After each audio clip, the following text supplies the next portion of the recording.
നിങ്ങൾ കഴിഞ്ഞിട്ട് വാശിപ്പുറം കളഞ്ഞിട്ട് വേറെ ഒരെണ്ണത്തിനെ കെട്ടി അവളുടെ മുമ്പിൽ കൂടി ഞാൻ നടക്കുമെന്നൊക്കെ പറഞ്ഞിട്ട് കഥ ഒന്നും അതൊക്കെ ചുമ്മാ മസിൽ പിടുത്തമാണ്. കുറച്ച് കഴിയുമ്പോൾ നിങ്ങൾ വയസ്സാകും. അപ്പോൾ നിങ്ങൾ പറയും അവനേക്കാൾ ബെറ്റർ ആയിട്ടുള്ളവനെ ഞാൻ കല്യാണം കഴിച്ചിട്ട് അവൻ്റെ വീടിന് ബാക്കി കൂടി പോകും, അതിനേക്കാൾ ബെറ്ററായുള്ള കാറ് ഞാൻ മേടിക്കും. ഇങ്ങനെ കുറേ മൃഗങ്ങളുണ്ട് ശരിക്കും പറഞ്ഞാൽ. എന്ന് വെച്ചാൽ മൃഗങ്ങളെന്ന് പറഞ്ഞാൽ എന്താണ്? ആത്മാവില്ലാത്ത സാധനങ്ങൾ. ദൈവത്തെ മാറ്റി നിർത്തിയിട്ട് വീമ്പിളക്കിയിട്ട് ആൾ കളിക്കാൻ നോക്കുന്ന വാശികൾ. ഇതിന് ബൈബിൾ വിളിക്കുന്ന പേര് ലോകമെന്നും വിളിക്കും, പിശാചെന്നും വിളിക്കും. ലോകമെന്ന് പറഞ്ഞാൽ എന്താണ്? ഇതുപോലുള്ള വാശി, വൈരാഗ്യം, മത്സരം. ഉടമ്പടിയിൽ എപ്പോഴും വരുമ്പോൾ നിങ്ങളുടെ ഈ ലോകത്തിൻ്റെ കണ്ടൻറ്റ് നിങ്ങൾ ടാർഗറ്റ് ചെയ്യേണ്ട ഒരു വിഷയമാണ്. എന്നിൽ ലോകമുണ്ടോ, വാശിയുണ്ടോ, മത്സരമുണ്ടോ? വാശി എന്നാണ് പിന്നെ ഒരു മത്സരം വരണത്.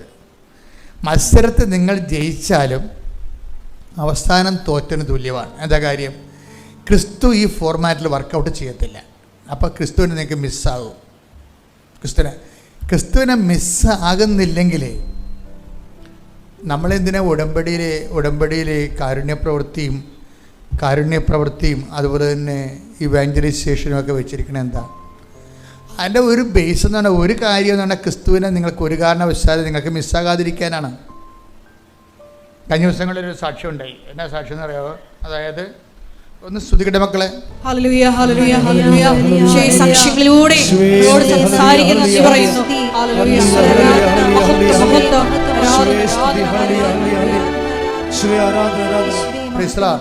മെറിലിൻ തോമസ് എന്ന് പറഞ്ഞൊരു മോള് സാക്ഷ്യം പറഞ്ഞു. നല്ല സാക്ഷ്യമാണ്. പെട്ടെന്ന് ആൾക്കാർ ആ സാക്ഷ്യം കൂടുതലുണ്ട്. 37,000 അപ്പോൾ ഈ മെറിലിൻ പറയണത്, ഞാൻ നേരത്തെ ഉടമ്പടി എടുത്തതാണ്, പക്ഷെ വർക്കൗട്ട് ചെയ്തില്ലെന്ന് പറഞ്ഞു. ഞാൻ 22 മറ്റേ ഉടമ്പടി എടുത്തതാണ്. അപ്പോൾ 29 ഉടമ്പടി എടുത്തതെന്ന് പറയുമ്പോൾ ആ ഉടമ്പടിയിൽ വന്നിരിക്കുന്ന വിഷയം ഞാൻ പറഞ്ഞ് ഞങ്ങളെ ഡെൻഡലിലായിരുന്നു. പിന്നീട് ഈ നാട്ടുകാരാണേ, ചേർത്തലക്കാരാ. പക്ഷെ അവർ ഇംഗ്ലണ്ടിലാണ്. അപ്പോൾ ഉടമ്പടി എടുത്തെങ്കിലും ഉടമ്പടിയിലെ കുറച്ച് കാര്യങ്ങളെ ഞങ്ങൾ ചെയ്തുള്ളൂ. അപ്പോൾ എന്തൊക്കെയാണ് ചെയ്തതെന്ന് നോക്കിയപ്പോൾ പറഞ്ഞു, ഞങ്ങൾ കുർബാന മുടക്കിയിട്ടില്ല, പിന്നെ എന്താണ്, കുടുംബ പ്രാർത്ഥന മുടക്കിയിട്ടില്ല, ബൈബിളും വായിച്ചിട്ടുണ്ട്. പക്ഷെ ഉടമ്പടി വർക്ക് ചെയ്യത്തില്ല. കാര്യം എന്താ? അത് നിങ്ങളെ ശ്വസിച്ചു എന്ന് പറഞ്ഞൊരു വല്ല കാര്യമുണ്ടാ? നിങ്ങൾ ശ്വസിച്ചു, ശ്വസിച്ചില്ല, നിങ്ങൾ ചത്തുപോയനോ? കുർബാന മുടക്കിയിട്ടില്ല, കുടുംബ പ്രാർത്ഥന മുടക്കിയിട്ടില്ല, ബൈബിൾ വായിച്ചെന്ന് വെച്ചാൽ അതിൻ്റെ അർത്ഥം എന്താണ്? നിങ്ങൾ ആത്മീയ ജീവിതം ശ്വസിച്ചു എന്നേ ഉള്ളൂ, അത്രേ ഉള്ളൂ. ആരോഗ്യം വേറെയാണ്. ഭക്ഷണം കഴിക്കണമെങ്കിൽ മാത്രമേ ആരോഗ്യം ഉണ്ടാകത്തുള്ളൂ. മറ്റത് ശ്വാസോച്ഛ്വാസത്തിനാണ് ഈ കുർബാനയൊക്കെ വെച്ചിരിക്കുന്നത്. അപ്പോഴേ ഇവർ പറയണത് അത് ഉടമ്പടിയിൽ അതുണ്ട്, അത് ശ്വസിക്കാൻ വേണ്ടി ഇട്ടിരിക്കുന്നതാണ്. നിങ്ങളെ ശ്വസിക്കാൻ വേണ്ടി ഇട്ടിരിക്കുന്നതാണ്. നിങ്ങളെ ബലം പ്രാപിക്കാൻ വേണ്ടി ഇട്ടിരിക്കുന്ന കണ്ടൻറ്റ് വേറെയാണ്.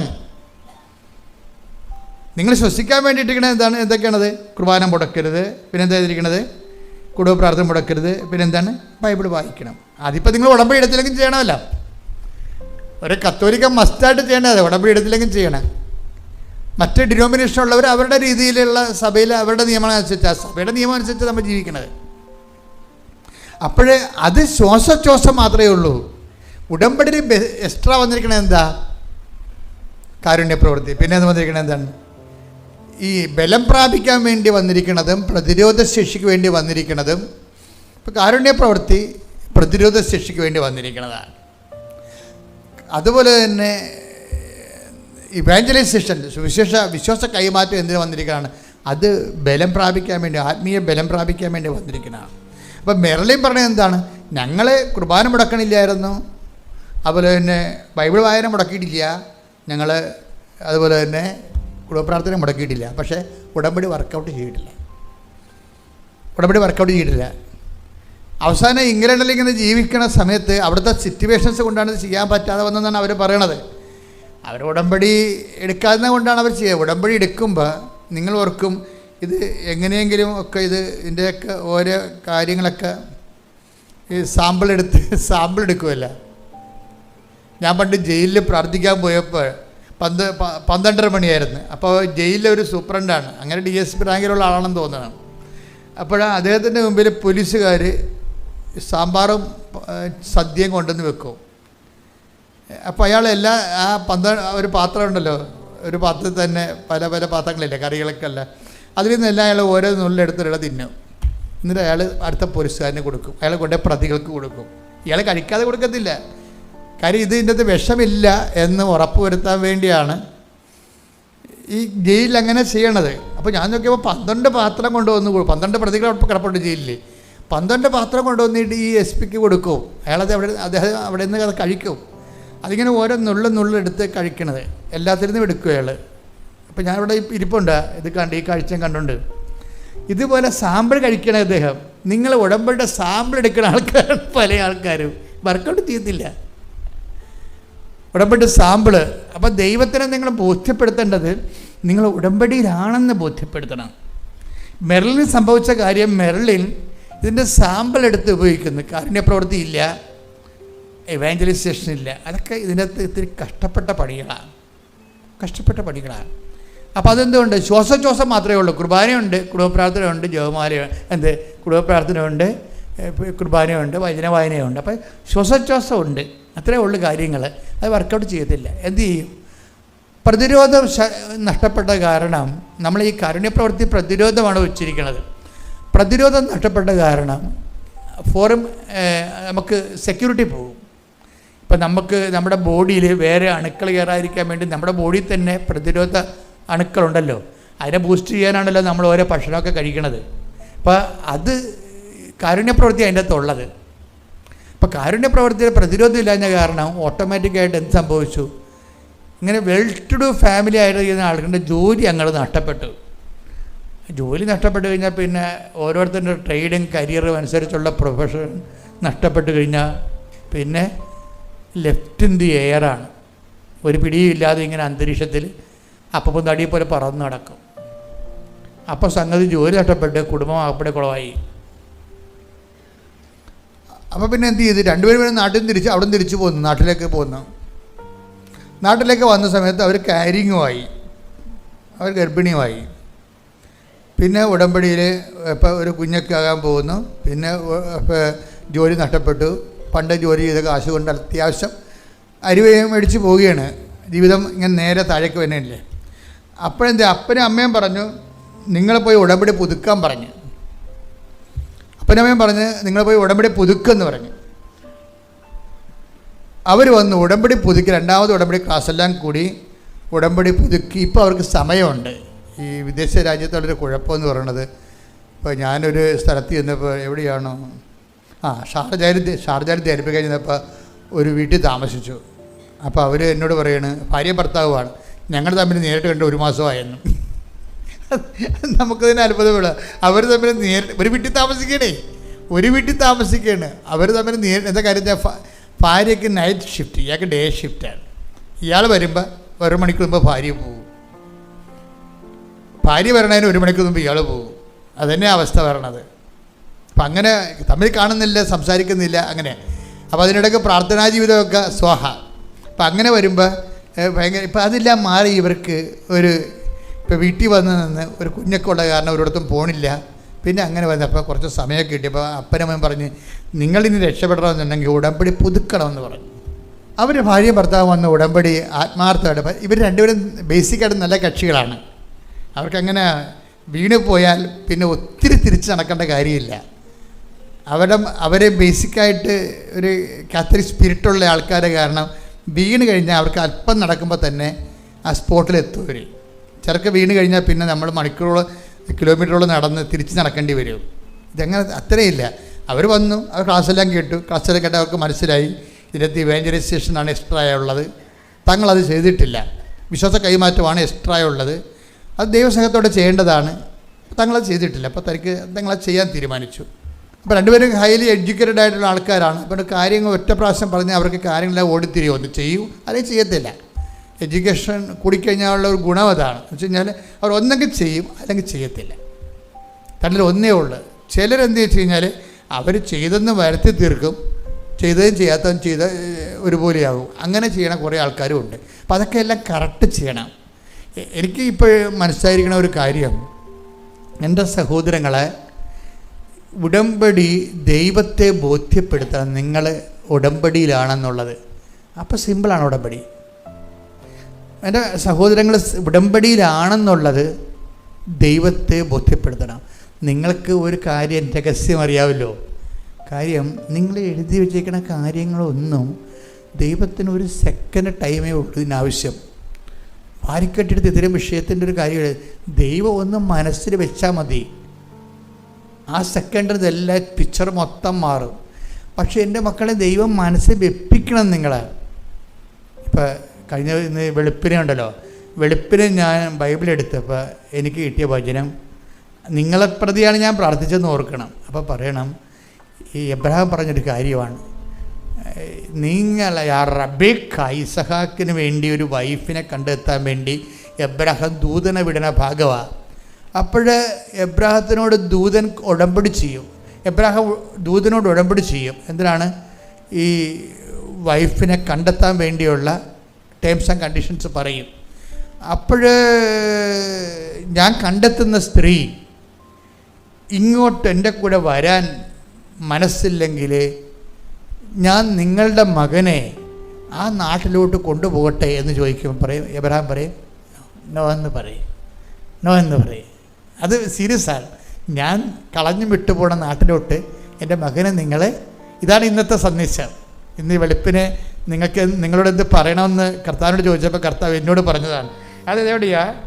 24:5-6 ഉൽപ്പത്തി 24:5-6 സ്തുതിക്കട്ടെ. ഹല്ലേലൂയ. 24:5 മുതലുള്ള തിരുവചനങ്ങൾ. അപ്പോൾ ദാസൻ ചോദിച്ചു, ആ സ്ത്രീക്ക് എന്നോട് കൂടെ നാട്ടിലേക്ക് പോരാൻ ഇഷ്ടമില്ലെങ്കിലോ അങ്ങ് വിട്ടുപോകുന്ന നാട്ടിലേക്ക് അങ്ങയുടെ മകനെ ഞാൻ കൊണ്ടുപോകണമോ? അബ്രഹാം പറഞ്ഞു, എന്റെ മകനെ അങ്ങോട്ട് കൊണ്ടുപോകരുത്.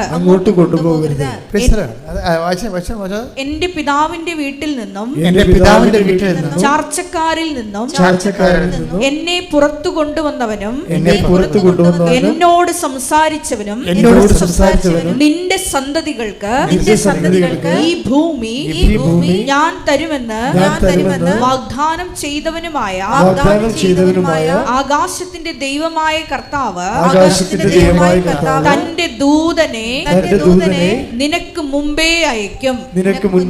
നീ അവിടെ നിന്ന് എന്റെ മകന് ഒരു ഭാര്യയെ കണ്ടെത്തുകയും ചെയ്യും.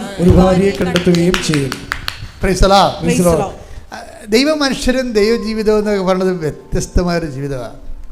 എന്താ പറയണത്? എന്നോട് എൻ്റെ ചാർച്ചക്കാരിൽ നിന്നും എൻ്റെ മാതാപിതാക്കന്മാരിൽ നിന്നും അവരുടെ പ്രത്യേക ദൈവമില്ലാത്തൊരു ജീവിതത്തിൽ നിന്നും എന്നെ തിരിച്ചു കൊണ്ടുപോകുന്ന ദൈവം തൻ്റെ ദൂതനെ നിൻ്റെ കൂടെ അയക്കും. ആ സ്ത്രീ നീ കണ്ടെത്തുന്ന എൻ്റെ മകന് വേണ്ടി ജീവിത പങ്കാളി നീ കണ്ടെത്തുന്ന സ്ത്രീ നിൻ്റെ കൂടെ വരൂ. അതാണ് വിഷയം. അതായത് ഉടമ്പടിയിലുള്ള വിശ്വാസമാണത്. എബ്രഹാം ഉടമ്പടിയിൽ ഉടമ്പടി ഒരു വിശ്വസ്തതയുടെ ട്രാൻസാക്ഷൻ ആണെങ്കിലും ആ ഉടമ്പടിയിൽ നമുക്കൊരു വിശ്വാസം ഉണ്ടാകണം. ആര്? ഇപ്പം ഞാൻ ഉടമ്പടി എടുത്തതാണ്. കഴിഞ്ഞ ദിവസത്തെ അശ്വതര സാക്ഷ്യം കേട്ടില്ലേ? കർത്താവേ, എനിക്കാകപ്പാട് ആസ്തിയുള്ളത് നിന്നോട് ചെയ്ത ഉടമ്പടി മാത്രമാണ്. അതാണ് സംഭവം. ഉടമ്പടിയിൽ വിശ്വസിക്കണം നമ്മൾ. കാര്യം എന്താണ്? വാഗ്ദാന പ്രകാരമാണ് ദൈവം ഇവനെ വിളിച്ചുകൊണ്ട് പോകുന്നത്. എന്ന് പറഞ്ഞാൽ നീ പറയണമെന്നും അല്ല കാര്യം. ആ സ്ത്രീ നിൻ്റെ കൂടെ പോരാതിരിക്കത്തില്ല. എന്താ കാര്യം? എൻ്റെ കർത്താവിൻ്റെ ഉടമ്പടിയിലാണ് ഞാൻ ജീവിക്കണത്. അതുകൊണ്ട് അവൾക്ക് പോരാതിരിക്കാൻ പറ്റത്തില്ല. പോന്നില്ലെങ്കിലോ? അപ്പോൾ എബ്രഹാം പറയും, പോന്നില്ലെങ്കിലും എൻ്റെ മകനെ ഞാൻ വിട്ടുപോകുന്ന സ്ഥലത്തേക്ക് എൻ്റെ മകനെ നീ തിരിച്ചു കൊണ്ടുപോകരുത്. അതാണ് എപ്പോഴും വളരെ വിഷയം. അതാണ്. എൻ്റെ പേര് ടോം, എൻ്റെ വൈഫ് ജോസ്ന, മക്കൾ അലീറ്റ്സ ആൻഡ് ആദിൽ. ഞങ്ങൾ സിംഗപ്പൂരിൽ നിന്നാണ് ഈ സാക്ഷ്യം പറയാൻ വേണ്ടി വന്നിരിക്കുന്നത്. സാക്ഷ്യം പറയാൻ വേണ്ടി മാത്രമാണ് ആക്ച്വലി വന്നിരിക്കുന്നത്. എൻ്റെയും എൻ്റെ കുടുംബത്തിലും ഒരു വലിയൊരു ദുരന്തമുണ്ടായി. ആ ദുരന്തത്തിൽ നിന്ന് അമ്പമാതാവ് ഞങ്ങളെ രക്ഷിച്ചു.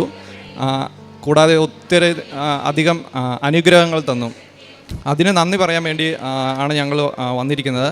ഞാൻ ആദ്യമായിട്ട് ഉടമ്പടി എടുത്തത് 2024 ജൂലൈ 29 ഉടമ്പടി എടുക്കാനുണ്ടായ സാഹചര്യം എന്ന് പറയുന്നത്, ഞാൻ സിംഗപ്പൂരിൽ നേഴ്സായിട്ട് വർക്ക് ചെയ്യുകയാണ്.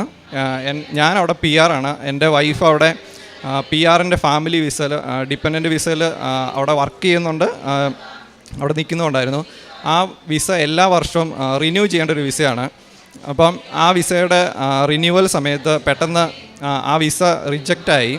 അപ്പം റിജക്റ്റ് ആകാനുണ്ടായ സാഹചര്യം എന്ന് പറയുന്ന എൻ്റെ വൈഫ് ഈ സംഭവം നടക്കുന്നതിന് ഒരു വർഷം മുമ്പ് എൻ്റെ വൈഫ് പാസ്പോർട്ട് റിന്യൂ ചെയ്തിരുന്നു. ആ പാസ്പോർട്ടിൽ പഴയ SSLCയിലുള്ള ഡേറ്റ് ഓഫ് ബർത്ത് തെറ്റായിരുന്നു. അത് വെച്ച് പാസ്പോർട്ട് എടുത്തിരുന്നു. അപ്പോൾ അതുകൊണ്ട് തന്നെ അത് കറക്റ്റ് ചെയ്യാൻ വേണ്ടി ഞങ്ങൾ SSLC അങ്ങനെയുള്ള എല്ലാ ഡോക്യുമെൻറ്റ്സും കറക്റ്റ് ചെയ്ത് ഞങ്ങൾ പാസ്പോർട്ട് റിന്യൂ ചെയ്തു. അപ്പോൾ ആ റിന്യൂ ചെയ്ത പാസ്പോർട്ടുമായിട്ട് ആ സമയത്ത് ഞങ്ങൾ ജൂണിൽ പിള്ളേർക്ക് ഹോളിഡേ ആയിരുന്നു, ഞങ്ങളിവിടെ കൃപാസനത്തിൽ വന്നിട്ടുണ്ടായിരുന്നു. ആ പാസ്പോർട്ട് വെച്ച് വൈഫ് ഇവിടെ വന്ന് പ്രാർത്ഥിച്ചു. NRI ഉടമ്പടി എടുത്ത് ഉടമ്പടി പുതുക്കിയിട്ടാണ് ഇവിടുന്ന് പോയത്. അതിനുശേഷം എൻ്റെ വൈഫ് അവിടെ ജോലിയും ചെയ്യുന്നുണ്ടായിരുന്നു. അപ്പം അങ്ങനെ ഇരിക്കുന്ന സാഹചര്യത്തിലാണ് ആ വിസ പെട്ടെന്ന് റിജക്റ്റ് ആകുന്നത്. അപ്പോൾ റിജക്റ്റ് ആയ സമയത്ത് ഇമിഗ്രേഷൻ ഡിപ്പാർട്ട്മെൻറ്റ് ഞങ്ങളോട് കുറച്ച് ഡോക്യുമെൻറ്റ്സ് ചോദിച്ചിരുന്നു. അവർ ചോദിച്ച ഡോക്യുമെൻറ്റ്സ് എല്ലാം ഞങ്ങൾ ആക്ച്വലി കറക്റ്റ് സമയത്ത് ഞങ്ങൾ കൊടുത്തു. എന്നിട്ട് അവർക്ക് ഞങ്ങളുടെ എക്സ്പ്ലനേഷൻ അത്രയ്ക്ക് തൃപ്തിയായിട്ട് തോന്നിയില്ല. അങ്ങനെ പെട്ടെന്നൊരു ദിവസം വിസ റിജക്റ്റ് ആവുകയാണ് ചെയ്തത്. അപ്പം ആക്ച്വലി ഞാൻ സിംഗപ്പൂർ 15 വർഷമായിട്ട് ഞാൻ അവിടെ ഉണ്ട്. പക്ഷേ ഞാൻ ഫാമിലി വിസ കിട്ടിയിട്ട് 2 വർഷമേ ആയിട്ടുണ്ടായിരുന്നുള്ളൂ. ഞങ്ങൾ ഒരുമിച്ച് ഫാമിലിയായിട്ട് ജീവിക്കാൻ തുടങ്ങിയിട്ട് 2 വർഷമേ ആയിട്ടുള്ളൂ. അപ്പോൾ ഈ വിസ പെട്ടെന്ന് റിജക്റ്റ് ആയി കഴിഞ്ഞപ്പം എൻ്റെ വൈഫിന് പെട്ടെന്ന് നാട്ടിലോട്ട് തിരിച്ചു വരണം, അല്ലെങ്കിൽ പിള്ളേർക്ക് എനിക്കവിടെ തന്നെ പിള്ളേരെ മാനേജ് ചെയ്യാൻ പറ്റത്തില്ല. അപ്പോൾ പിള്ളേരും നാട്ടിലോട്ട് തിരിച്ചു വരണം, അങ്ങനെ ഒരു അവസ്ഥയായി ഈ വിസയുടെ ഇഷ്യൂ സോൾവ് ആയില്ലെങ്കിൽ. അപ്പം ഞങ്ങൾ പെട്ടെന്ന് ഞങ്ങൾക്ക് ഒത്തിരി ഒരു സങ്കടപ്പെട്ടത് അങ്ങനെ ആ ഒരു അവസ്ഥയിലേക്കായി. അപ്പോൾ ഒരു ദിവസം വൈഫ് ഇവിടെ 2019 മുതൽ ഉടമ്പടി എടുത്തിട്ടുണ്ട്. ഞാനിവിടെ ആക്ച്വലി കൃപാസനത്തിൽ ഒത്തിരി പ്രാവശ്യം വൈഫിൻ്റെ കൂടെ വന്നിട്ടുണ്ട്. 2019 ഒരു പ്രാവശ്യം ഞാൻ ജപമാല റാലിയൊക്കെ കൂടിയിട്ടുണ്ട്. പക്ഷേ എനിക്ക് കൃപാസനത്തിൽ അത്രയ്ക്ക് വിശ്വാസം ഉണ്ടോ ഇല്ലയെന്ന് ഞാൻ പറയുന്നില്ല. പക്ഷേ ഞാൻ അത്ര വലിയ ആത്മീയതയോ പ്രാർത്ഥനയോ അങ്ങനെയുള്ള ഒരു ആളൊന്നും അല്ലായിരുന്നു. അച്ഛൻ പറയുന്ന പോലെ കൂടുതലായിട്ടും എനിക്കവിടെ ജോലിയുണ്ട്, എൻ്റെ മെറിറ്റിൽ വിശ്വസിച്ച് ഞാൻ അങ്ങനെ ജീവിക്കുകയായിരുന്നു. അപ്പോൾ ആ സാഹചര്യത്തിലാണ് പെട്ടെന്നൊരു ഇരുട്ടടി പോലെ വിസ റിജക്റ്റ് ആകുന്നത്. അപ്പോൾ വൈഫ് എന്നോട് ഒരു ദിവസം പറഞ്ഞു, പെട്ടെന്ന് നമുക്കൊരു 7 ദിവസത്തേക്ക് എൻ്റെ കൂടെ രാവിലെ ഒന്ന് എഴുന്നേക്കാവോ, പ്രത്യക്ഷീകരണ പ്രാർത്ഥന ചെല്ലാൻ വേണ്ടി എന്ന് ചോദിച്ചു. ഇതിനു മുമ്പ് എന്നോട് ഒരിക്കലും അങ്ങനെ പറഞ്ഞിട്ടില്ല. അപ്പോൾ അതുകൊണ്ട് തന്നെ ഞാൻ പറഞ്ഞു ഓക്കെ. വിസ റിജക്റ്റ് ആയപ്പോൾ അവൾക്ക് നല്ലപോലെ സങ്കടമുണ്ടെന്ന് എനിക്കറിയാം. അപ്പോൾ ഞാൻ പറഞ്ഞു എഴുന്നേക്കാമെന്ന് പറഞ്ഞു. അങ്ങനെ ഞാൻ പ്രത്യക്ഷീകരണ പ്രാർത്ഥന ചെല്ലാൻ തുടങ്ങി. കുറച്ച് ദിവസം ഞാൻ പ്രത്യക്ഷീകരണ പ്രാർത്ഥന ചെല്ലി കഴിഞ്ഞപ്പം എൻ്റെ മനസ്സിൽ തന്നെ മാതാവ് ഇങ്ങനെ തോന്നിക്കുവാണ് ഉടമ്പടി എടുക്കണമെന്ന്. അപ്പം അതിനു മുമ്പ് തന്നെ ഞാൻ ഇത് ഉടമ്പടി എന്താണെന്ന് അറിയത്തില്ലാത്തതുകൊണ്ട് തന്നെ ഞാൻ വൈഫിനോട് ചോദിക്കാൻ എനിക്ക് മടിയാണ്. അതുകൊണ്ട് തന്നെ ഞാൻ വൈഫ് അറിയാതെ ഞാൻ എല്ലാ ദിവസവും ജോലിക്ക് പോകുമ്പോഴും വരുമ്പോഴും എനിക്ക് കുറച്ച് ടൈം കിട്ടും. അപ്പം ഞാൻ പോകുന്ന വഴിക്കുള്ള അച്ഛൻ്റെ ധ്യാനങ്ങളും സാക്ഷ്യങ്ങളെല്ലാം തന്നെ കേൾക്കാൻ തുടങ്ങി. അങ്ങനെ കേട്ട് എനിക്ക് ഉടമ്പടിയെപ്പറ്റി കുറച്ചൊരു ഐഡിയയൊക്കെ ആയി. പക്ഷെ എന്നാലും ഉടമ്പടി എടുക്കാൻ എനിക്ക് മടിയായിരുന്നു. ഇതെല്ലാം ചെയ്യാൻ പറ്റുമോ അല്ലെങ്കിൽ ഇതെല്ലാം ചെയ്യണ്ടേ, അങ്ങനെ ഒരു ചിന്തയായിരുന്നു. അങ്ങനെ ഒരു ദിവസം ഞാൻ ഉറങ്ങിക്കിടക്കുവാണ്. അപ്പോൾ പെട്ടെന്ന് എനിക്ക് ഉറങ്ങാൻ പറ്റുന്നില്ല, എന്തോ ഒരു ശ്വാസം മുട്ടൽ പോലെ. അപ്പോൾ ഞാൻ എഴുന്നേറ്റിരുന്നു. എന്നിട്ട് പിന്നെയും കടന്നു നോക്കി, പിന്നെ ഇത് തന്നെ സംഭവിക്കുന്നു. അപ്പോൾ എന്നിട്ട് പിന്നെ എന്നോട് ഇങ്ങനെ ആരോണ്ട് ഇങ്ങനെ പറയുവാണ്, പിന്നെ റിപ്പീറ്റ് ചെയ്ത് പറയുവാണ്, നീ ഓൺലൈൻ ഉടമ്പടി എടുക്കുന്നത്. അങ്ങനെയാണ് ഞാൻ ആദ്യമായിട്ട് ഓൺലൈൻ ഉടമ്പടി എടുക്കുന്നത്. എടുത്ത ആ സമയത്ത് തന്നെ എനിക്ക് തോന്നുന്നു സഞ്ചാരി മാതാവ് അവിടെ എൻ്റെ കൂടെ സിംഗപ്പൂർ ഉണ്ടായിരുന്നു. കാരണം എനിക്ക് സോഷ്യൽ മീഡിയയിൽ അത്യാവശ്യം നല്ലൊരു അഡിക്റ്റ് ഉണ്ട്. ഞാൻ ഒത്തിരി ഫോൺ യൂസ് ചെയ്യും, ഫേസ്ബുക്ക്, ഇൻസ്റ്റ എല്ലാം യൂസ് ചെയ്യുന്ന ഒരാളായിരുന്നു. ഈ ഉടമ്പടി എടുത്ത ആ നിമിഷം തന്നെ എൻ്റെ ഫോണിൽ നിന്ന് ഇതെല്ലാം ഞാൻ അൺഇൻസ്റ്റാൾ ചെയ്തു. അത് ഞാനായിട്ട് ചെയ്തതാണെന്ന് എനിക്കിപ്പോഴും വിശ്വാസം വരുന്നില്ല. എനിക്ക് തോന്നുന്നു മാതാവായിട്ട് അത് ചെയ്യിപ്പിച്ചതാണ്. കാരണം എൻ്റെ ജീവിതത്തിൽ എന്തോ ഒരു വലിയ ദുരന്തം സംഭവിക്കാൻ പോകുന്നതെന്ന് മാതാവിന് നേരത്തെ അറിയായിരുന്നു. അപ്പോൾ എന്നെ ഒന്ന് പ്രിപ്പയർ ആക്കാൻ വേണ്ടി തന്നെ ചെയ്തതാണ്. ഞാൻ ആക്ച്വലി അല്ലെങ്കിൽ ഞാൻ എല്ലാം ഈസി വേ ഈസി ഗോ ഒരു പ്ലേ ബോയ് ആ ടൈപ്പാണ്. അപ്പം ഇത് ചിലപ്പോൾ എന്നെക്കൊണ്ട് പിടിച്ചു നിൽക്കാൻ പറ്റത്തില്ല എന്നൊരു തോന്നലുണ്ടായി ഈ മാതാവിന്. അപ്പോൾ അതുകൊണ്ട് തന്നെ ഞങ്ങൾ ഉടമ്പടി എടുത്തു. പിന്നെ ഞങ്ങളിങ്ങനെ ഉടമ്പടി എടുത്ത് പ്രാർത്ഥിക്കാനൊക്കെ തുടങ്ങി. ഓരോ കാര്യങ്ങളൊക്കെ ഞാൻ പതുക്കെ ചെയ്യാൻ തുടങ്ങി. ഒരു 4 ദിവസം കഴിഞ്ഞപ്പം ഇമിഗ്രേഷൻ ഡിപ്പാർട്ട്മെൻറ്റിൽ നിന്ന് എൻ്റെ വൈഫിനൊരു കോൾ വന്നു. അപ്പം ഞാനോർത്ത് ഞാൻ ഓൺലൈൻ ഉടമ്പടി എടുത്ത് 4 ദിവസം കഴിഞ്ഞപ്പോൾ തന്നെ അവർ റെസ്പോണ്ട് ചെയ്ത് തുടങ്ങി. അപ്പം ഞാനോർത്ത് വിസ കിട്ടും, എല്ലാം റെഡിയാവും എന്നുള്ള രീതിയിലാണ് ഞാനും വൈഫും കൂടെ ഇമിഗ്രേഷൻ ഡിപ്പാർട്ട്മെൻറ്റിൽ പോകുന്നത്. അന്ന് ആക്ച്വലി എനിക്ക് ഓഫായിരുന്നു. ആക്ച്വലി വൈഫിനെ മാത്രമേ അവർ വിളിച്ചിട്ടുണ്ടായിരുന്നുള്ളൂ. അപ്പം ഞാൻ വെറുതെ അവിടെ പോയതാണ്. അപ്പോൾ ഇമിഗ്രേഷൻ ഡിപ്പാർട്ട്മെൻറ്റിന് 2 ബിൽഡിംഗ് ഉണ്ട്. ഒരു ബിൽഡിങ് വിസയൊക്കെ ഇഷ്യൂ ചെയ്യുന്ന ബിൽഡിങ്ങും അതിൻ്റെ പുറകിലായിട്ട് വേറെ ബിൽഡിംഗ് ഉണ്ട്. അത് കുറേ വർഷമായിട്ട് ഞാൻ അവിടെ ഉണ്ട്. പക്ഷേ ഞാനതൊന്നും ആ ബിൽഡിംഗ് അത്രയ്ക്ക് അങ്ങ് ശ്രദ്ധിക്കുന്നൊരു ബിൽഡിംഗ് അല്ലായിരുന്നു. അപ്പം അവിടെ ചെന്ന് കഴിഞ്ഞപ്പോൾ ഞങ്ങൾ മെയിൻ ബിൽഡിങ്ങിലാണ് പോയത് വിസയൊക്കെ ഇഷ്യൂ ചെയ്യുന്നത്. ഞങ്ങൾ ഓർത്ത വിസയുടെ ഇഷ്യൂവിനാണ് ഞങ്ങളെ വിളിക്കുന്നതെന്നാണ്. അവിടെ ചെന്ന് കഴിഞ്ഞപ്പോഴാണ് മനസ്സിലായത് ഞങ്ങളെ കൊണ്ടുപോയത് അപ്പുറത്തെ സെക്കൻഡ് ബിൽഡിങ്ങിലോട്ടാണ്. അത് അവിടുത്തെ ഇമിഗ്രേഷൻ ഡിപ്പാർട്ട്മെൻറ്റിൻ്റെ ലോ എൻഫോഴ്സ്മെൻറ്റ്, അവിടുത്തെ ക്രൈം ഡിവിഷൻ ഇൻവെസ്റ്റിഗേഷൻ്റെ ഒരു ബിൽഡിംഗ് ആയിരുന്നു.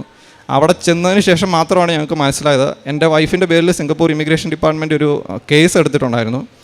ഒരു വർഷം മുമ്പ് വൈഫ് പാസ്പോർട്ട് റിന്യൂ ചെയ്തതുമായിട്ട് ബന്ധപ്പെട്ട് അവർക്ക് കുറച്ച് ക്ലാരിഫിക്കേഷൻസ് വേണം. അപ്പോൾ അവർക്ക് ഞങ്ങൾ കൊടുത്ത എക്സ്പ്ലനേഷൻ അത്രയ്ക്ക് തൃപ്തിയായിട്ട് തോന്നിയില്ല. അതിൻ്റെ പേരിൽ അവരൊരു കേസ് എടുത്തു. അവിടുത്തെ റൂൾ അനുസരിച്ച് നമ്മൾ സിംഗപ്പൂർ എൻ്റർ ആകുന്നതിന് മുമ്പ് തന്നെ ഒരു പാസ്പോർട്ട് പർട്ടിക്കുലർ വെച്ച് എൻ്റർ ആവണം. പിന്നെ നമ്മളത് മാറ്റുന്നതിന് ഇച്ചിരി കുറച്ച് റിസ്ക്കാണ്. അപ്പോൾ ആക്ച്വലി അതിൻ്റെ പേരിലാണ് കേസെടുത്തതെന്നാണ് ഞങ്ങളുടെ ധാരണ. പക്ഷേ പിന്നെയാണ് എനിക്ക് മനസ്സിലായത് അവർ കേസെടുത്തത് അതിൻ്റെ പേരിലല്ല. കാരണം എൻ്റെ വൈഫ് പാസ്പോർട്ട് റിന്യൂ ചെയ്ത് ഡോക്യുമെൻറ്റ്സ് എല്ലാം കറക്റ്റ് ചെയ്തിരുന്നു. എല്ലാ ഡോക്യുമെൻറ്റ്സും ഡേറ്റ് ഓഫ് ബർത്ത് മാറ്റിക്കഴിഞ്ഞപ്പോൾ എല്ലാം പുതിയ ഡോക്യുമെൻറ്റ്സ് ആയിട്ട് മാറി. അപ്പോൾ അവർക്കൊരു ഡൗട്ട്, എൻ്റെ വൈഫ് എന്തോ വലിയൊരു ക്രൈം ചെയ്തു, എന്തോ ഒരു സ്കാമോ മാനിപ്പുലേഷനോ അങ്ങനെ എന്തോ ചെയ്തു, എല്ലാം ഒരു ആൾ മാറാട്ടം നടത്തിയെന്ന് അവർക്കൊരു ഡൗട്ട്. അത് ഇൻവെസ്റ്റിഗേറ്റ് ചെയ്യണമെന്നുണ്ടെങ്കിൽ അവർക്ക് വേറെ ഒരു രീതിയിലും ചെയ്യാൻ പറ്റത്തില്ല. ഞങ്ങളുടെ പേരിൽ ഒരു കേസ് എടുത്തു കഴിഞ്ഞാൽ മാത്രമേ ഞങ്ങളുടെ കൂടുതൽ പേഴ്സണൽ ഡീറ്റെയിൽസ്, ഞങ്ങളുടെ ബാങ്ക് അക്കൗണ്ട്, ഞങ്ങളുടെ മൊബൈൽ ഫോൺ ട്രാക്കിങ്, അങ്ങനെയുള്ള എല്ലാ കാര്യങ്ങളും അവർക്ക് ചെയ്യാൻ പറ്റത്തുള്ളൂ. അപ്പോൾ അതിൻ്റെ പേരിൽ തന്നെ വൈഫിൻ്റെ പേരിൽ കേസെടുത്തു. ആദ്യത്തെ ദിവസം ഒരു രാവിലെ 10 മണിയായപ്പോഴാണ് ഞങ്ങളവിടെ പോയത്. 10 മണി മുതൽ വൈകിട്ട് 5 മണി വരെ എൻ്റെ വൈഫിനെ അവരോട് എടുത്ത് ഇൻവെസ്റ്റിഗേറ്റ് ചെയ്തു. അപ്പം ഞാൻ പുറത്ത് നിൽപ്പുണ്ട്, എനിക്കെന്താ സംഭവിക്കുന്നതെന്ന് മനസ്സിലായില്ല. ഞാൻ അവിടുത്തെ സെക്യൂരിറ്റിയോട് ചോദിച്ചു ഇതെന്താ സംഭവം എന്നാന്ന് ചോദിച്ചു. അപ്പോൾ പറഞ്ഞു ഇത് എന്തെങ്കിലും ക്രിമിനൽ കേസൊക്കെ പെട്ട് ഇൻവെസ്റ്റിഗേഷൻ വരുന്നവരെ കൊണ്ടിരുന്നതെന്ന് മനസ്സിലായി. അപ്പം തന്നെ എൻ്റെ റിലെല്ലാം പോയി. അപ്പോഴാണ് എനിക്ക് മനസ്സിലായത് മാതാവ് എന്നെക്കൊണ്ട് എന്തിനായിരുന്നു ഉടമ്പടി എടുപ്പിച്ചതെന്ന് എനിക്ക് അന്നാണ് മനസ്സിലായത് ആക്ച്വലി. അപ്പോൾ എൻ്റെ കയ്യിൽ ഞാൻ ആരെങ്കിലുമൊക്കെ ഫോൺ ചെയ്താലോ എന്തെങ്കിലുമൊക്കെ ചെയ്താലോ എന്ന് ഓർത്തിട്ട് ഞാനാണ് ഫോൺ എടുത്തത്. പക്ഷേ ഫോൺ പിന്നെയാണ് എനിക്ക് മാതാവ് തന്നെ എനിക്ക് ബോധ്യങ്ങൾ തരുന്നുണ്ട്. കാരണം സിംഗപ്പൂർ ഇതനുസരിച്ച് നമ്മൾക്ക് അവിടുത്തെ ക്രിമിനൽ കേസിൽ നമുക്ക് വേറെ ആരെയും നമുക്ക് ഇൻവോൾവ് ചെയ്യാനോ നമ്മുടെ നാട്ടിലെ പോലെ MLA യോ മന്ത്രിയോ അങ്ങനെയൊന്നും വിളിക്കാനൊന്നും പറ്റത്തില്ല. നമ്മൾ ആരെങ്കിലും വിളിച്ച് എന്തെങ്കിലും ചെയ്യാൻ ശ്രമിച്ചു കഴിഞ്ഞാൽ അതിൻ്റെ പേരിൽ അവർ വേറെ കേസെടുക്കും. അപ്പോൾ അതുകൊണ്ട് തന്നെ ഞാൻ എൻ്റെ ഫോണിൽ പ്രത്യക്ഷീകരണ പ്രാർത്ഥന ഡൗൺലോഡ് ചെയ്തിട്ടുണ്ടായിരുന്നു. അപ്പം ഞാൻ അതവിടെ ഇരുന്ന് ചെല്ലാൻ തുടങ്ങി. കുറേ നേരം ചെല്ലി, എന്നാ ചെയ്യണമെന്ന് വേറെ ഒന്നും അറിയത്തില്ല, അത് മാത്രമേ എനിക്കപ്പോൾ തോന്നിയുള്ളൂ. ഞാൻ അത് കുറേ നേരം ചെല്ലി കഴിഞ്ഞപ്പോൾ 12:30 ആയപ്പോൾ വൈഫ് എന്നെ വിളിച്ചു. വൈഫ് വിളിക്കുന്ന കരഞ്ഞുകൊണ്ടാണ് വിളിക്കുന്നത്. എന്നോട് പറഞ്ഞു പ്രശ്നം ഭയങ്കര സീരിയസ് ആണ്, എൻ്റെ പേര് കേസാണ്, അവർ പറയുന്നത് ഞാൻ ജയിലിൽ പോകേണ്ടി വരും, എൻ്റെ വിസ ക്യാൻസൽ ചെയ്ത് എന്നെ നാട്ടിൽ പറഞ്ഞു വിടും, അല്ലെങ്കിൽ ഫൈൻ അടിക്കും, ഹ്യൂജ് എമൗണ്ട് ഫൈനാ, അങ്ങനെയൊക്കെ പറഞ്ഞു. അപ്പം ഞാൻ കരഞ്ഞുകൊണ്ടാണ് വിളിക്കുന്നത്. അപ്പോൾ ഞാൻ അവിടെ ചെന്ന് ഞാൻ ആശ്വസിപ്പിച്ചു, കുറച്ച് കുടിക്കാൻ വെള്ളമൊക്കെ കൊടുത്ത്. അപ്പോൾ അവരെന്നെ അകത്തെന്താ സംഭവിക്കുന്നതെന്ന് എനിക്കറിയത്തില്ലല്ലോ.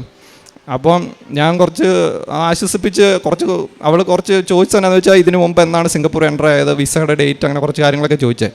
അപ്പോൾ അത് കുറച്ച് അറിയാവുന്ന കാര്യങ്ങളൊക്കെ ഞാൻ പറഞ്ഞു കൊടുത്ത് ഞാൻ കയറ്റി വിട്ടു. അപ്പോൾ പിന്നെ തിരിച്ചു വരുന്ന 5 മണിയായപ്പോഴാണ്. 5 മണിയായപ്പോൾ എന്നെ വിളിച്ചു. അപ്പോൾ ഇമിഗ്രേഷൻ ഓഫീസർ പറഞ്ഞു എന്നെ കാണണമെന്ന് പറഞ്ഞു. അപ്പോൾ ഞാൻ പറഞ്ഞു ഓക്കെ ഞാൻ വരാമെന്ന് പറഞ്ഞ് ഞാൻ ചെന്നു. ഞാൻ അവിടെ ചെന്ന് കഴിഞ്ഞപ്പോഴാണ് അറിയുന്നത് വൈഫിൻ്റെ പേരിൽ മാത്രമല്ല കേസ് എൻ്റെ പേരിലുണ്ടെന്ന്. അപ്പോൾ എനിക്കപ്പോൾ പെട്ടെന്നൊരു ഷോക്കായിപ്പോയി. കാരണം ഒരു പെറ്റി കേസിൽ പോലും പെടാത്ത ഞങ്ങൾ രണ്ടുപേരും ഞങ്ങളുടെ രണ്ടുപേരുടെയും ബേസിൽ സിംഗപ്പൂർ പോലെയുള്ള ഭയങ്കര സ്ട്രിക്റ്റ് ആയിട്ടുള്ളൊരു കൺട്രിയാണ്. അവിടെ കേസിൽ പെട്ട് കഴിഞ്ഞാൽ നമ്മുടെ ജീവിതം തീർന്നു കൂട്ടിയാൽ മതി. അങ്ങനെയുള്ള സമയത്ത് ഒരു കേസിൽ പെടുക എന്ന് പറഞ്ഞാൽ ഞങ്ങൾക്കൊന്നും എന്ത് ചെയ്യണമെന്ന് അറിയത്തില്ലായിരുന്നു.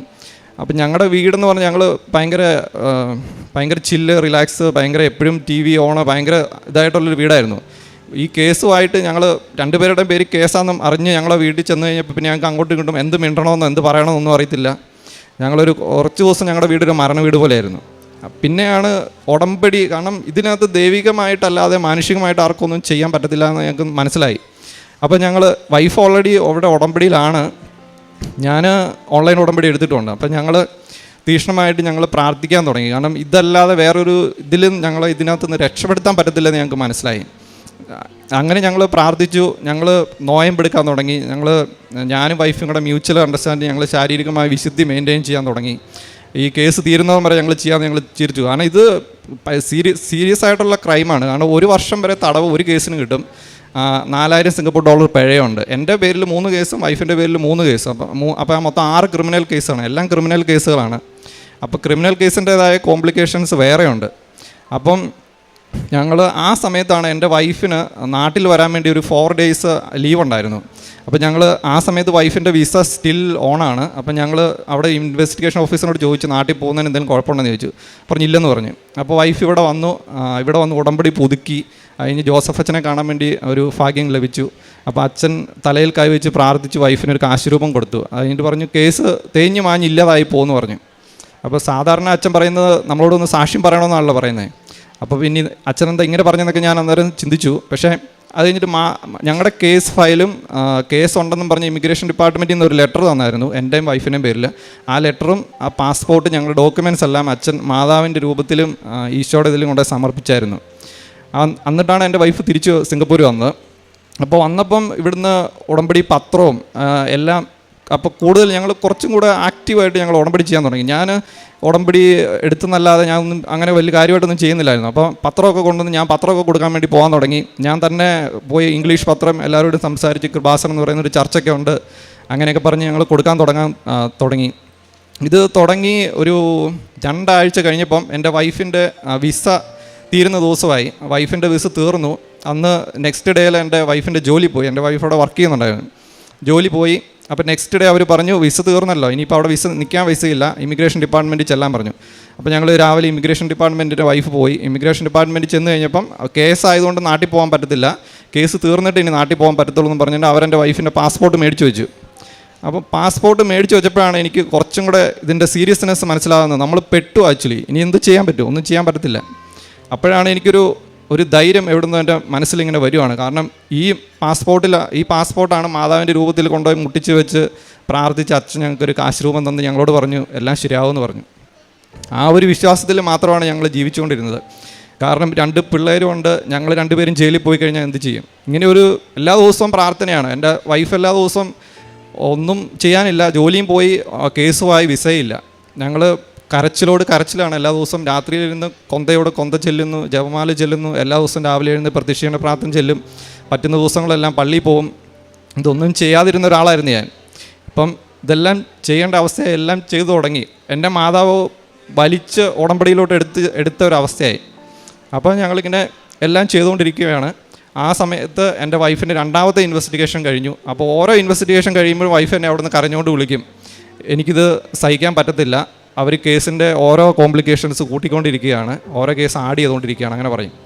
അപ്പം ഓരോ പ്രാവശ്യം പോവും, കരയും, തിരിച്ചു വരും. ഇത് തന്നെയായിരുന്നു പരിപാടി.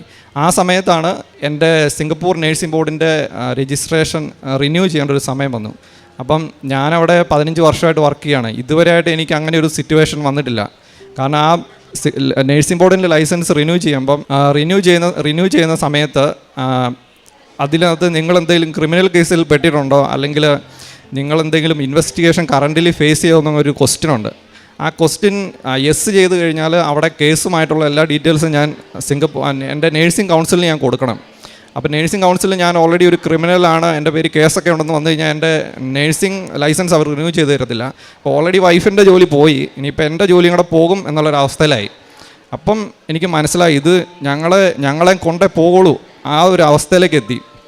ആ സമയത്താണ് ഞാൻ ഒരു ദിവസം പള്ളിയിൽ ഞാനിങ്ങനെ കൊന്തയൊക്കെ ചൊല്ലിക്കൊണ്ടിരിക്കുമ്പോൾ മാതാവിനോട് ഞാൻ ഇങ്ങനെ കരഞ്ഞ് പ്രാർത്ഥിച്ചു, എന്നെ ഈ കേസിൽ നിന്ന് എങ്ങനെയെങ്കിലും ഒന്ന് രക്ഷിക്കണം, എൻ്റെ കുടുംബത്തെയും ഒരു കോംപ്ലിക്കേഷനും കൂടാതെ രക്ഷിക്കുവാണെങ്കിൽ ഞാൻ മരണം വരെ ഉടമ്പടിയിൽ നിൽക്കാമെന്ന് ഞാൻ പറഞ്ഞു.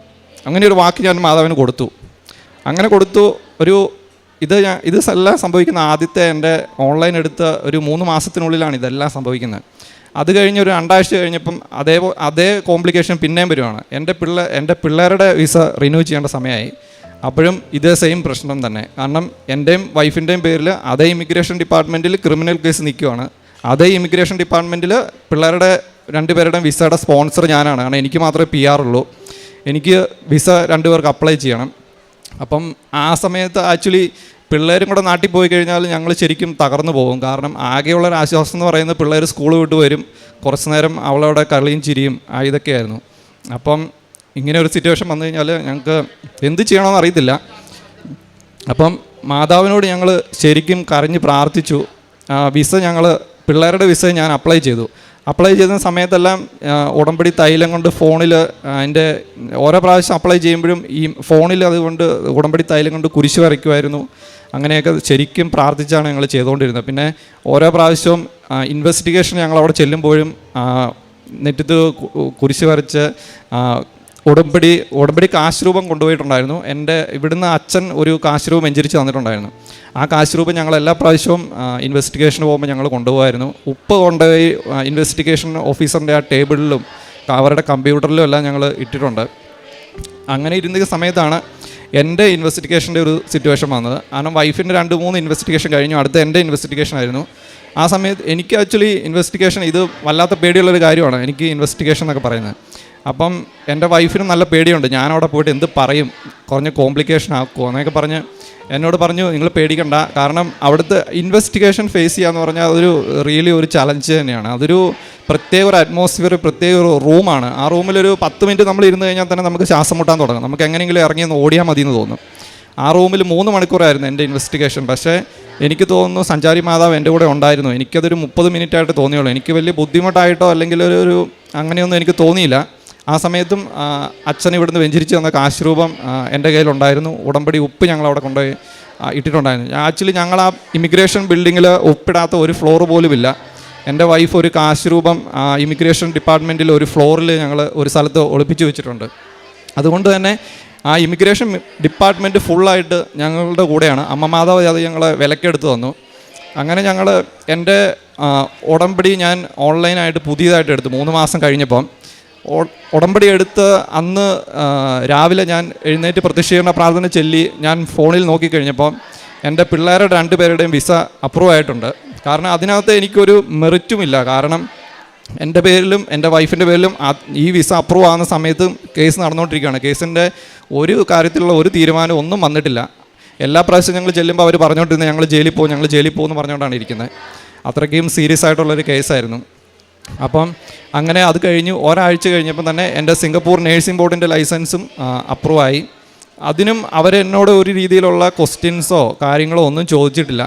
അപ്പോൾ എനിക്ക് മനസ്സിലായി നമ്മൾ ഉടമ്പടിയിൽ ഉറച്ചു നിന്ന് പ്രാർത്ഥിച്ചു കഴിഞ്ഞാൽ സഞ്ചാരി മാതാവും ഈശോയും നമ്മുടെ കൂടെ ഉണ്ട്. നമ്മളെ ഏതൊരവസ്ഥയിലാണെങ്കിലും നമ്മളെ കൈവെടിയത്തില്ല എന്നൊരു ധൈര്യം എനിക്ക് ആ ഉടമ്പടി പുതുക്കി കഴിഞ്ഞപ്പോൾ എനിക്കുണ്ടായി. അപ്പോൾ അതുകൊണ്ട് തന്നെ തീക്ഷ്ണമായിട്ട് ഞങ്ങൾ കാരുണ്യ പ്രവൃത്തികളും ഞങ്ങൾ പത്രപ്രവേശന പ്രവർത്തനം എല്ലാം ചെയ്യാൻ തുടങ്ങി. അങ്ങനെ 1 മാസം കഴിഞ്ഞ് ഞങ്ങളുടെ കേസിൻ്റെ ഡിസംബർ അവസാനം ഞങ്ങളുടെ കേസിൻ്റെ വിധി വന്നു. അപ്പോൾ അവർ ഞങ്ങളോട് പറഞ്ഞു ഒരു 3-4 ദിവസം കഴിയുമ്പോഴത്തേനും ഇമിഗ്രേഷൻ ഡിപ്പാർട്ട്മെൻറ്റ് വരണമെന്ന് പറഞ്ഞു. അങ്ങനെ ജനുവരി 1st വീക്ക് ഞങ്ങളുടെ കേസിൻ്റെ വിധി വന്നു. വിധി വന്നപ്പം ആക്ച്വലി അച്ഛൻ ഇവിടെ അൾത്താരയിൽ പറഞ്ഞതുപോലെ തന്നെ എൻ്റെയും വൈഫിൻ്റെയും പേരിലുണ്ടായിരുന്ന എല്ലാ 6 ക്രിമിനൽ കേസും ഡിസ്മിസ്സായി പോയി. ഞങ്ങൾ 1 രൂപ പോലും ഫൈൻ കൊടുത്തിട്ടില്ല, 1 ദിവസം പോലും ഞങ്ങൾക്ക് ജയിലിൽ കിടക്കേണ്ടി വന്നിട്ടില്ല. എൻ്റെ വൈഫിൻ്റെ ഏതൊക്കെ വിസയാണോ റിജക്റ്റായി പോയത് ആ വിസയെല്ലാം അവർ തിരിച്ച് അപ്ലൈ ചെയ്തോളാം ഞങ്ങളോട് പറഞ്ഞു.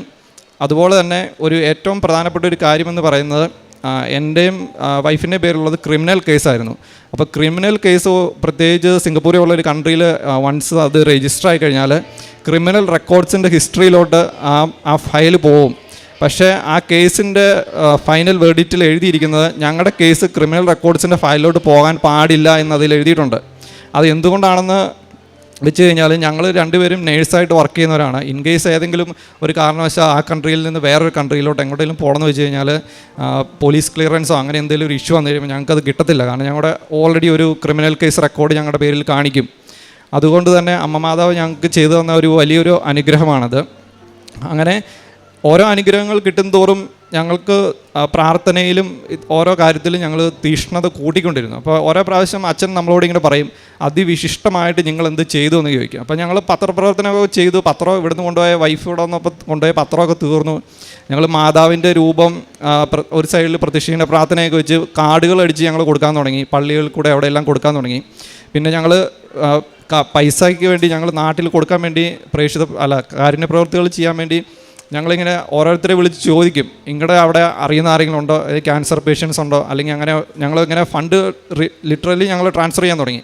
എത്ര ലക്ഷങ്ങൾ കൊടുത്തുവെന്ന് എത്ര രൂപ കൊടുത്തുവെന്ന് പോലും കണക്കില്ല. അതുപോലെ ഞാൻ പൈസ ട്രാൻസ്ഫർ ചെയ്യാൻ തുടങ്ങി. ആദ്യമേ ഞങ്ങൾ 10% സാലറിയിൽ നിന്ന് മാറ്റി വെച്ചിട്ട് കൊടുക്കാമെന്നാണ് ഓർത്തുകൊണ്ടിരുന്നത്. പക്ഷേ ഞങ്ങളുടെ കേസിൻ്റെ കോംപ്ലിക്കേഷനും സിവിയോറിറ്റിയും കണ്ടു കഴിഞ്ഞപ്പം ഇതൊന്നും ചെയ്താൽ പോരാ എന്നുള്ളൊരു തോന്നൽ വന്നു. അതുകൊണ്ട് തന്നെ ഞങ്ങൾ ഇതെല്ലാം വളരെ സ്ട്രോങ് ആയിട്ട് ചെയ്യാൻ തുടങ്ങി.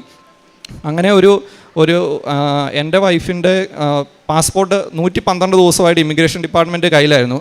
ആ പാസ്പോർട്ട് ഞങ്ങൾക്ക് തിരിച്ചു കിട്ടി. എനിക്കും വൈഫിനും ആക്ച്വലി ആ സമയത്ത് ട്രാവൽ ബാൻ ഉണ്ടായിരുന്നു. ആ ട്രാവൽ ബാൻ കഴിഞ്ഞു. എൻ്റെ വൈഫ് തിരിച്ച് ഞങ്ങൾ വിസ അപ്ലൈ ചെയ്യാൻ തുടങ്ങി. ഓരോ വിസയായിട്ടും ഫസ്റ്റിലെ വിസിറ്റിംഗ് വിസ അപ്ലൈ ചെയ്തു, അത് അപ്രൂവായി. അത് കഴിഞ്ഞിട്ട് 1 മാസം കഴിഞ്ഞപ്പോൾ ഫാമിലി വിസ അപ്രൂവായി, അതും അപ്രൂവായി. അതിനുശേഷം ഒരു ഫെബ്രുവരി 1st വീക്ക് 2nd വീക്കിലായപ്പം എൻ്റെ വൈഫിൻ്റെയും പിള്ളേരുടെയും PR അപ്രൂവായി. ഞങ്ങൾ എന്താ പറയുന്നത്, ഏത് ഇമിഗ്രേഷൻ ഡിപ്പാർട്ട്മെൻറ്റിന് മുമ്പിലാണോ ഞങ്ങൾ തലകുനിച്ച് ക്രിമിനലായിട്ട് നിന്നത്, ഞങ്ങൾ ഒരു പ്രത്യേക രീതിയിൽ അവർ ഞങ്ങളെ ഇൻവെസ്റ്റിഗേറ്റ് ചെയ്ത് ഞങ്ങളെ ടോർച്ചർ ചെയ്ത് അതേ ഇമിഗ്രേഷൻ ഡിപ്പാർട്ട്മെൻറ്റ് തന്നെ ഞങ്ങളെ തിരിച്ചങ്ങോട്ട് വിളിച്ച് ഞങ്ങൾക്ക് PR-ൻ്റെ കാർഡ് ഇഷ്യൂ ചെയ്തു. ഞങ്ങളിപ്പോൾ ഈ അൾത്താരയിൽ നിൽക്കുന്നത് ഞങ്ങൾ ഫുൾ ഫാമിലി PR-ഉമായിട്ടാണ്. ഇത് ഒരു സാക്ഷ്യം പറഞ്ഞില്ലെങ്കിൽ ഞങ്ങളുടെ ജീവിതത്തിൽ എന്താണ് സംഭവിച്ചതെന്ന് ഒത്തിരി പേര് അറിയാതെ പോകും. അതുകൊണ്ട് തന്നെയാണ് ഈ അനുഗ്രഹങ്ങളെല്ലാം തന്നത് മാതാവാണ്. കാരണം ഇങ്ങനെ ഒരു കേസിൽപ്പെട്ടിട്ട് ഞങ്ങളിപ്പോഴും ഈ അൾത്താരയിൽ ഞങ്ങൾ നിൽക്കുന്നതും സാക്ഷ്യം പറയുന്നതെല്ലാം മാതാവിൻ്റെ കഴിവ് കൊണ്ട് മാത്രമാണ്. ആ കേസ് സ്റ്റാർട്ട് ചെയ്ത ദിവസം തന്നെ എൻ്റെ ആക്ച്വലി മെറിറ്റെല്ലാം തീർന്നാണ്. ഞങ്ങളുടെ എല്ലാ മെറിറ്റും തീർന്ന് മെറിറ്റ് 0 ആയി. പിന്നെയുള്ള ജീവിതത്തിൽ ഞങ്ങൾ സംഭവിച്ചതെല്ലാം മാതാവിൻ്റെ അനുഗ്രഹത്താലും കരുണയാലും മാത്രമാണ്. അതിനുശേഷം എൻ്റെ കൊച്ചിനൊരു അഡ്മിഷൻ വേണമായിരുന്നു. കാരണം പിള്ളേരോട് ഇൻ്റർനാഷണൽ സ്കൂളിലാണ് പഠിച്ചുകൊണ്ടിരുന്നത്, PR ഇല്ലാത്തതുകൊണ്ട് തന്നെ.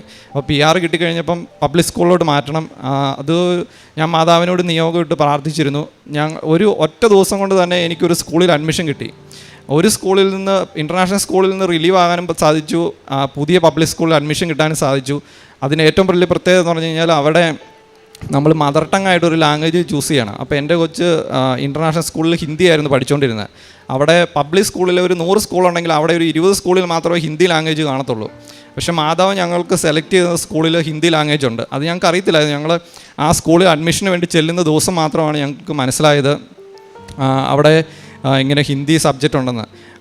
അതുകൊണ്ട് തന്നെ ഒത്തിരി അനുഗ്രഹങ്ങൾ ഞങ്ങൾക്ക് തന്നിട്ടുണ്ട്, ആത്മീയമായും എല്ലാ കാര്യങ്ങളും. ഞാനാണെങ്കിൽ പള്ളിയിൽ പോകുമെന്ന് വെച്ചാൽ ഞായറാഴ്ചകളിലൊക്കെ പോകും. അല്ലാത്ത ദിവസം മിക്ക ദിവസം ഞാൻ TV-യും ഇതെല്ലാം കണ്ട് വീട്ടിലിരിക്കത്തേ ഉള്ളൂ.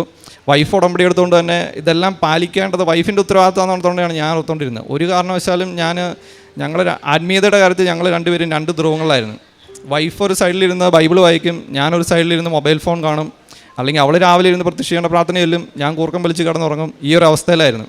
ഉടമ്പടി എടുത്തതിന് ശേഷം ഞങ്ങൾ ഒരുമിച്ച് നിന്ന് രാവിലെ പ്രത്യക്ഷീകരണ പ്രാർത്ഥന ചൊല്ലി, അല്ലെങ്കിൽ ദൈവത്തിന് എന്ന് ഞങ്ങളുടെ ജീവിതത്തിൽ 1-ാം സ്ഥാനം കൊടുക്കാൻ തുടങ്ങിയോ അന്ന് മുതൽ എൻ്റെ ജീവിതം മാറിത്തുടങ്ങി.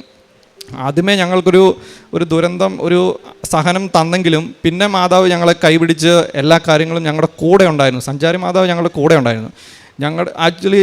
ഞങ്ങളുടെ വീട്ടിലെ മെഴുകുതിരിയിൽ പ്രാവിൻ്റെ രൂപത്തിലൊരു ഇത് തെളിഞ്ഞു വരുമായിരുന്നു. അപ്പം പരിശുദ്ധാത്മാവിൻ്റെ ഒരു സാന്നിധ്യം ഉടമ്പടിയിലുടനീളം ഞങ്ങളുടെ കൂടെ ഉണ്ടായിരുന്നു.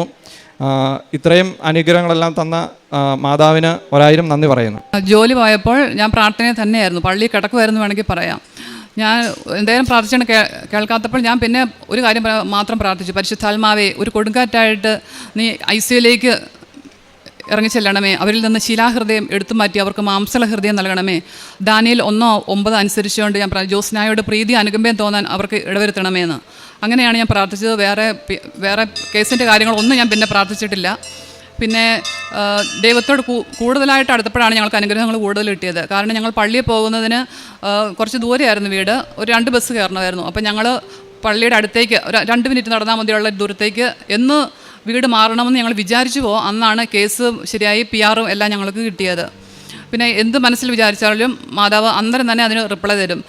ഒരു പ്രാവശ്യം ഞാൻ ഇന്ന് ഹസ്ബൻഡിനോട് പറഞ്ഞു, ദാനിയേലച്ചന് ഇവിടെ ഒന്ന് വരണമെന്ന് എനിക്ക് ഭയങ്കര ഒരു ആഗ്രഹമുണ്ട് എന്ന് ഞാൻ പറഞ്ഞു. പക്ഷേ ഒരു 5 ദിവസം കഴിഞ്ഞപ്പോൾ പുള്ളിക്കാരൻ എനിക്കൊരു വീഡിയോ അയച്ചു തരുന്നു ദാനിയേലച്ചൻ ഇവിടെ വന്നതിൻ്റെ. അങ്ങനെ ഞാൻ എന്ത് മനസ്സിൽ വിചാരിക്കുന്നുവോ അത് മാതാവ് എനിക്ക് സാധിച്ചു തരുന്നുണ്ട്.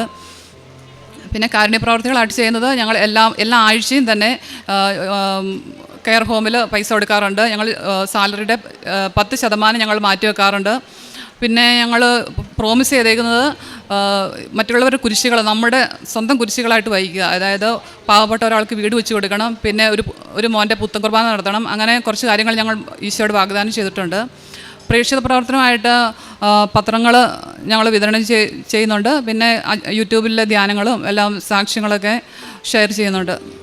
ഇത്രയധികം നന്മകൾ ചെയ്തു തന്ന മാതാവിനും ഈശോയ്ക്കും ഒരുപാട് നന്ദി.